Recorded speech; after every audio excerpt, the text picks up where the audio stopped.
Assalamualaikum warahmatullahi wabarakatuh. Perkenalkan, nama saya Rizky Ramdhani Miftahul Fadilah dengan NIM 352310635 dari kelas IE 23C9.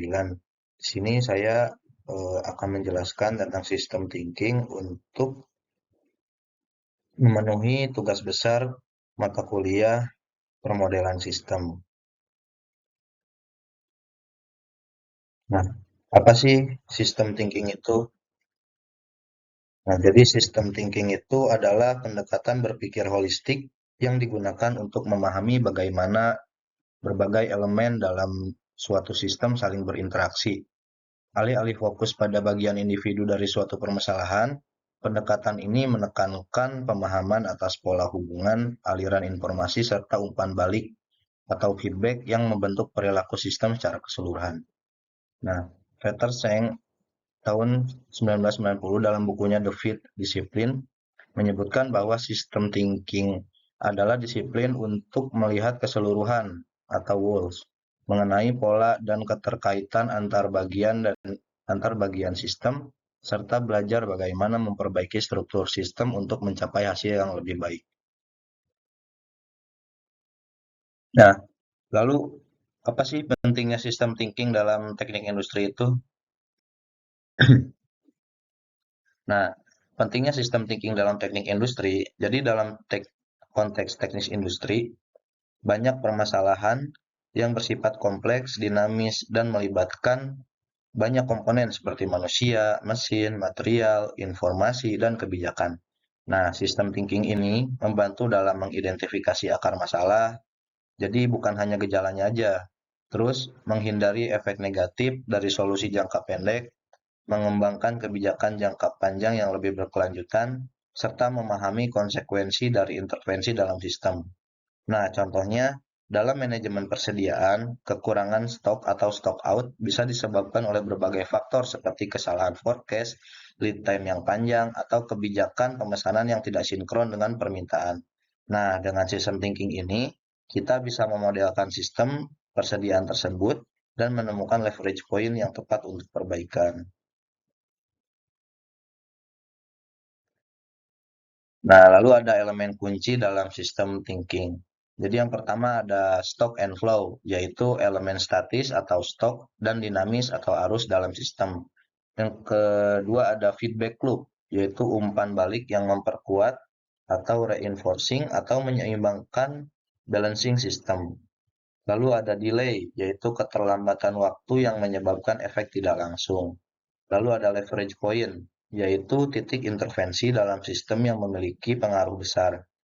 Lalu ada boundaries, yaitu batas sistem untuk menentukan apa saja sih yang termasuk dalam pengaruh sistem.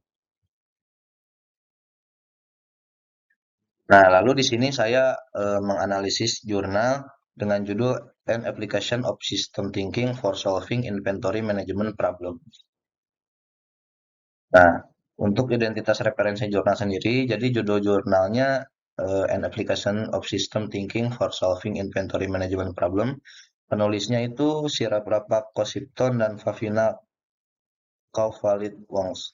Jadi sumbernya itu dari Engineering Journal volume 20 nomor 5 tahun 2016. Lalu untuk buku pendukungnya ada Thinking in System, yaitu primer penulisnya Donella Meadows. Nah, untuk latar belakang masalah dari jurnal tersebut, yaitu yang pertama, inventory management adalah proses kompleks dengan banyak variabel dan ketidakpastian. Lalu perusahaan sering mengalami overstock atau stock out karena tidak mampu melihat hubungan antar elemen sistem, yaitu lead time, permintaan, kapasitas, dan lain-lain. Yang ketiga, pendekatan konvensional, linear atau parsial tidak cukup untuk menangani masalah sistemik dalam inventory. Nah, untuk tujuan penelitiannya sendiri, yaitu yang pertama untuk menerapkan pendekatan sistem thinking dalam menyelesaikan masalah manajemen persediaan atau inventory management di dunia industri. Yang kedua, mengembangkan kerangka berpikir sistematik yang dapat dipahami dan diaplikasikan melalui studi kasus nyata. Yang ketiga, meningkatkan kemampuan praktisi atau mahasiswa untuk menganalisis akar masalah dan menyusun solusi berdasarkan pemahaman sistem secara menyeluruh atau holistik. Nah, untuk metode penelitiannya sendiri, jadi penelitian ini menggunakan pendekatan kualitatif berbasis desain sistem dan studi kasus. Nah, untuk rangkanya sendiri, yang pertama ada identifikasi komponen sistem, yaitu permintaan, pemesanan, lead time, dan persediaan. Lalu penggunaan causal loop diagram atau CLD, yaitu untuk mengidentifikasi feedback loop negatif dan positif. Lalu selanjutnya analisis leverage point, yaitu untuk menentukan titik krisis yang jika diperbaiki akan memberikan dampak besar. Nah, lalu yang terakhir ada simulasi sistem, yaitu untuk melihat perilaku jangka panjang sistem terhadap perubahan kebijakan, yaitu misal reorder point. Nah, untuk studi kasusnya sendiri, jadi dalam jurnal ini ada tiga perusahaan di sektor manufaktur dan distribusi di Thailand. Nah, lalu setiap perusahaan menghadapi masalah yang berbeda-beda, misal keterlambatan pengiriman, permintaan yang tidak stabil, gudang penuh, dan lain-lain.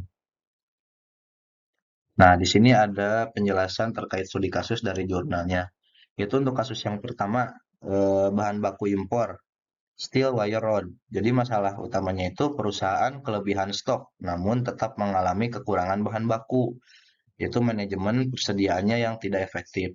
Nah, penyebabnya sistem pemesanan tidak memperhitungkan fluktuasi permintaan dan lead time impor. Nah, untuk solusinya, mengadopsi fixed order quantity system dengan joint ordering yang mempertimbangkan karakteristik bahan impor dan biaya pemesanan yang besar. Nah, untuk hasilnya sendiri, menurunkan total biaya hingga lebih dari 29% dan mempertahankan 100% service level. Untuk kasus yang kedua yaitu ada produk tisu. Jadi masalah utamanya produk tertentu overstock, yang lainnya understock. Itu menurunkan service level dan meningkatkan cost. Nah, penyebabnya data rencana produksi tidak sinkron dengan kapasitas mesin konversi tisu. Itu multi product single mesin. Nah, solusinya penerapan continuous review system dengan metode rolling plan untuk menjadwalkan produksi. Hasilnya yaitu menurunkan total biaya dari 242.213 menjadi 109.617 baht dan meningkatkan service level hingga 99,99%. Lalu untuk yang ketiga yaitu ada peralatan coffee bakery. Nah, masalah utamanya 50% nilai inventory tidak digunakan padahal permintaan sebagian besar dapat diprediksi. Penyebabnya yaitu tidak memanfaatkan data rencana cabang baru atau renovasi serta masih mengandalkan intuisi pekerja. Nah, solusinya di sini yaitu penerapan periodic review system berdasarkan data rencana permintaan dan promosi supplier. Hasilnya menurunkan biaya manajemen inventory hingga 44% dan biaya holding hingga 72%. Nah, hasil penelitiannya sendiri, jadi hasil penelitian dari pendekatan sistem thinking menunjukkan bahwa struktur sistem inventory sangat berpengaruh terhadap kinerja. Misal, waktu tunggu yang panjang menyebabkan feedback delay yang memicu over ordering. Lalu yang kedua ada leverage point yang tidak ditemukan, yaitu pengaturan ulang reorder point, perubahan lead time dari supplier, dan penggunaan data permintaan yang lebih akurat. Lalu yang ketiga yaitu simulasi menunjukkan bahwa kebijakan baru berbasis sistem mampu mengurangi fluktuasi inventory, lalu biaya simpan dan resiko kekurangan barang. Nah, di sini jadi untuk kontribusi ilmiah itu memberikan contoh nyata penerapan sistem thinking di dunia industri. Lalu selanjutnya menunjukkan pentingnya pemahaman hubungan antar komponen sistem daripada hanya fokus pada satu variabel. Lalu menawarkan framework langkah demi langkah yang bisa diadaptasi untuk pelatihan atau pendidikan teknik industri. Nah, lalu tentang relevansi dengan dunia industri. Jadi relevansi sistem thinking dengan dunia industri. Jadi perusahaan manufaktur dan distribusi menghadapi tantangan yang kompleks. Nah, dengan sistem thinking perusahaan tuh bisa menghadapi dinamika sistem persediaan secara holistik, lalu mengambil keputusan kebijakan berbasis model sistem, lalu meningkatkan resiliensi supply chain terhadap perubahan permintaan atau krisis global. Nah, contoh aplikasi nyatanya yaitu seperti sistem MRP dan ERP modern yang banyak menyertakan model sistem dinamis. Lalu tool seperti Vensim atau Stella digunakan untuk memvisualisasikan feedback loop. Nah, jadi kesimpulan dari jurnal yang telah saya analisis yaitu pendekatan sistem thinking memungkinkan identifikasi akar masalah dengan lebih akurat dan menyeluruh. Lalu yang kedua, framework yang dikembangkan fleksibel untuk berbagai konteks industri dan jenis produk. Nah, yang ketiga, penelitian ini menunjukkan pentingnya sinkronisasi antara karakteristik permintaan, supply, dan kebijakan persediaan. Yang keempat, framework ini dapat dijadikan alat bantu pembelajaran dalam pendidikan teknik industri maupun pelatihan profesional. Mungkin cukup sekian dari saya, kurang lebihnya mohon maaf. Wabillahi taufiq wa hidayah. Wassalamualaikum warahmatullahi wabarakatuh.